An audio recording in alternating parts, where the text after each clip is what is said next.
श्री राधे राधे। श्री कृष्ण लीला का चिंतन गतांक से आगे। इसलिए मैं बार बार कपोलों का चुंबन कर पुनः स्तन्यपान के लिए प्रोत्साहित करने लगी। इतने में उसने जम्हाई ली। ओह, उस समय नारायण नारायण, मैंने उसके उस छोटे से मुख विवर में निश्चय ही संपूर्ण जगत को अवस्थित देखा। खम रोदसी ज्योतिर्नीकमाशः सूर्येन्दु वहिष्वसनाम्बुधीश्च द्वीपान् नगांस्तद्दोहित्रर्वनानि भूतानि यानि स्थिरजंगमानि।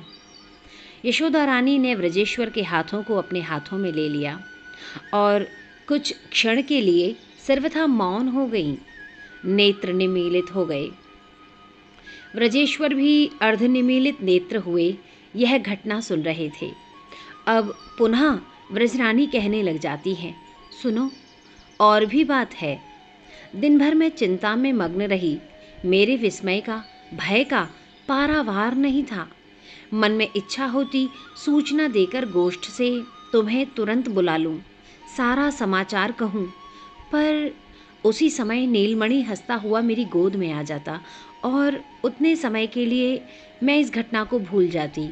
इसी तरह संध्या हो गई। प्रबोधनी उत्सव की रंगशाला में नटों की लीला आरंभ होने जा रही थी। रामकृष्ण को लेकर मैं वहां चली गई, किंतु रह रहकर मुझे उस दृश्य का स्मरण हो आता था और मैं उत्सव से विमना हो जाती।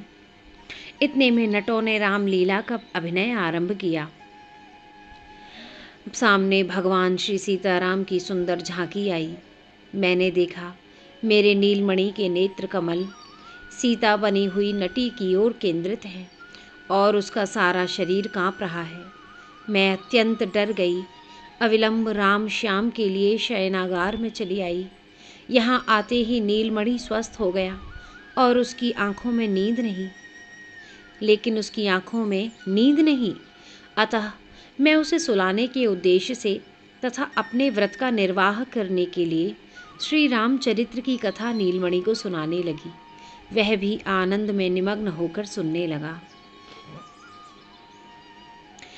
सुनि सुत एक कथा कहो प्यारी, कमल नैन मन आनंद उपज्यो, चतुर सिरो मन देत हुकारी। मैंने कथा आरंभ की। दशरथ नृपति हुतो रघुवंशी, ताके प्रगट भये सुतचारी, और तिन में मुख्य राम जो कहियत, जनक सुता ताकी बर नारी। तात बचन लगी राज तज्यो तिन, अनुज घरन संग भय बनचारी, धावत कनक मृगा के पाछे, राजीव लोचन परम उदारी।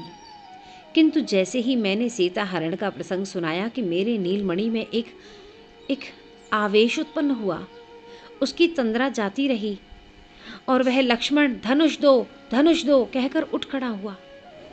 रावण हरण सिया को कीन हो, सुने नंद नंदन नींद निवारी, चाप चार कर उठे सूर प्रभु, लक्ष्मण देह जनन भ्रम भारी। कहते कहते ब्रजरानी ब्रजेश के हाथों पर सिर रखकर रोने लग गई। पुत्र की अनिष्ट आशंका से वे अतिशय व्याकुल हो गई। ब्रजेश्वर अतिशय मनोयोग से यशोदा रानी की बात सुनते रहे हैं, पर उनमें इस बार भय का संचार नहीं हुआ। प्रत्युत हर्षजन्य सात्विक विकार शरीर पर व्यक्त होने लगे। वे कुछ देर के लिए समाधिस्थ से हो गए और फिर गदगद कंठ से बोल उठे, नहीं, यह कदापि राक्षसी माया नहीं, असुरावेश के द्वारा यह असंभव है। यह तो सर्वथा मेरे नाथ जगन्नाथ श्री नारायण की माया है। मेरे पुत्र में समय समय पर निश्चय ही मेरे इष्टदेव का आवेश होता है, उनका वैभव प्रकाशित हो जाता है। ओहो, वे निरंतर मेरे पुत्र की रक्षा कर रहे हैं। नहीं, अब अन्य उपाय की आवश्यकता नहीं। व्रजरानी, दोनों बालकों पर से सारा प्रतिबंध हटा दो। इन्हें व्रज में स्वच्छंद विचरने दो। विश्वपति स्वयं इनकी रक्षा कर रहे हैं। अनिष्ट की चिंता छोड़ दो। भय का कोई कारण नहीं है। गोपेंद्र की अत्यंत दृढ़ गंभीर ओज भरी इस वाणी ने क्षण भर में श्री यशोदा का सारा संताप हर लिया। साथ ही योग माया की योजना भी सफल हो गई।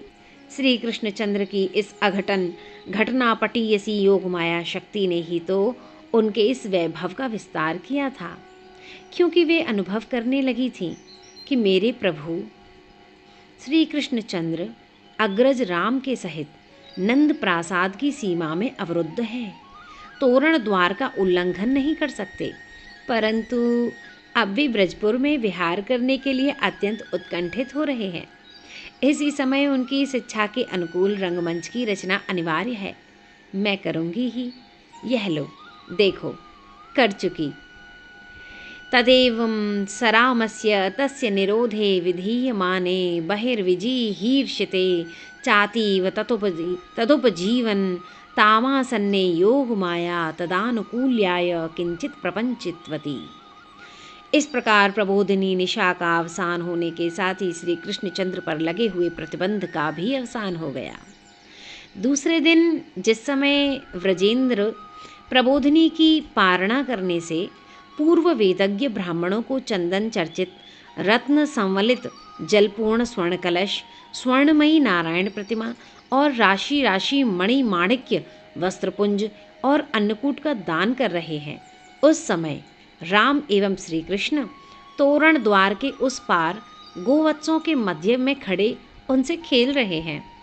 अवश्य ही जननी यशोदा भी सारा गृह कार्य, समस्त दान धर्म भूलकर पीछे पीछे आई हैं, निकट ही खड़ी हैं, इस भय से कि कदाचित कोई गोवत्स नीलमणि के सुकोमलतम श्याम कलेवर में चोट न लगा दे। किंतु चंचल श्री कृष्णचंद्र में भय का लेश भी नहीं। सर्वथा निर्भीक रहकर वे बछड़ों का स्पर्श कर रहे हैं। उन्हें छूते हुए क्रमशः नंद प्रासाद से संलग्न गौशाला प्रांगण में जा पहुँचते हैं, वहाँ अचानक एक कूदता हुआ बछड़ा उनके समीप आ जाता है। जननी दौड़ पड़ती हैं, पर उनके आने से पूर्व श्री कृष्णचंद्र उस बछड़े को पकड़ लेते हैं। उनके कर कमल का स्पर्श जाते ही बछड़ा भी सर्वथा शांत होकर खड़ा हो जाता है। आनंद में भरकर पहले वे स्वयं बैठ जाते हैं, फिर बछड़े को अपनी ओर खींचने लगते हैं। वह भी मानो हिम निर्मित गोवत्स प्रतिकृति हो। इस प्रकार धीरे धीरे श्री कृष्ण के द्वारा आकर्षित होकर बैठ जाता है। अपना सिर श्री कृष्ण की गोद में गिरा देता है। अब तो श्री कृष्णचंद्र के उल्लास की सीमा नहीं। वे अपनी दोनों भुजाओं से गोवत्स का कुख धारण कर लेते हैं। पश्चात अरुण पंकज दल सदृश अपने अधरों को उस पर रख देते हैं, गोवत्स के मुख का चुंबन कर लेते हैं। ओहो, यह दृश्य कितना मनोरम है, किंतु इसे देखकर जननी के हृदय में तो एक ही भय और कौतुक के दो स्रोत बह चलते हैं। गोशाला चत्वरतले विचरन् द्रवन्तं वत्सं विधृत्य विनिपात्य निजाङ्कमूले दोर्भे निगृह्य मुखमस्य मुखाम्बुजेन चुम्बन भियं च कुतुकं च तनोति मातुः। क्रमशः। श्री राधे राधे।